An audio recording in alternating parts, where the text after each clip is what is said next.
Hello বন্ধুরা, আজ আমি তোমাদের কাছে নিয়ে চলে এসেছি চিংড়ি মাছের পেঁয়াজি রসা রেসিপি। তার জন্য প্রথমে চিংড়ি মাছগুলোকে খোসা ছাড়িয়ে ভালোভাবে ধুয়ে নুন এবং হলুদ দিয়ে মাখিয়ে রাখতে হবে। তারপর কড়াইতে তেল দিয়ে এই মাছগুলিকে ভালোভাবে ভেজে নিতে হবে।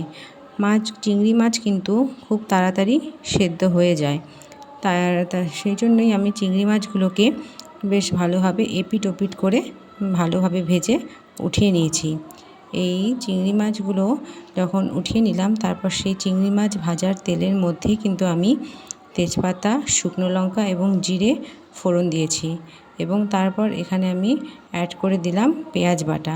পেঁয়াজ বাটাটা আমি আগেই অ্যাড করলাম, কারণ একটা পেঁয়াজের কাঁচা গন্ধ হয়, সেটা যাতে না আসে রান্নার মধ্যে।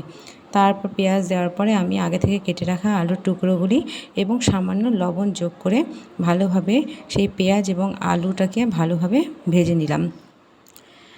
আলু এবং পেঁয়াজ ভাজার এদিকে হচ্ছে, অন্যদিকে আমি বাটিতে আদা বাটা, জিরে বাটা, শুকনো লঙ্কার গুঁড়ো এবং হলুদ গুঁড়ো দিয়ে একটি মিশ্রণ তৈরি করে নিলাম এবং এই মিশ্রণটি আলু এবং পেঁয়াজটা যে ভাজা হয়ে গেছে তার মধ্যে আমি যোগ করে দেব এবং এই মিশ্রণটি দেওয়ার পরে আমি ভালোভাবে গ্যাসটাকে বাড়িয়ে এই মশলাটিকে ভালোভাবে কষিয়ে নিতে হবে। আর কষানোর সময় দেখতে হবে আলুগুলি ভালোভাবে সেদ্ধ হলো কি না।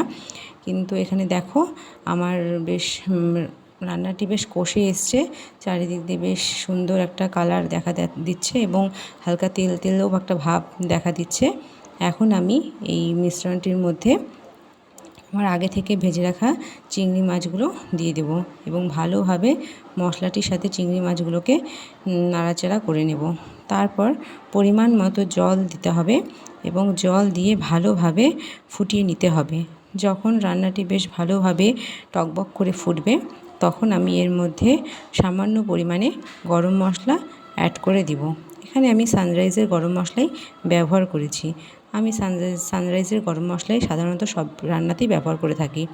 দেখো বেশ রান্নাটি কিন্তু আমার কমপ্লিট। এই যে দেখো, এখন আমি আমার এই চিংড়ি মাছের পেঁয়াজি রসার রেসিপিটি পরিবেশন করলাম তোমাদের সামনে। তোমরা প্লিজ ট্রাই করো।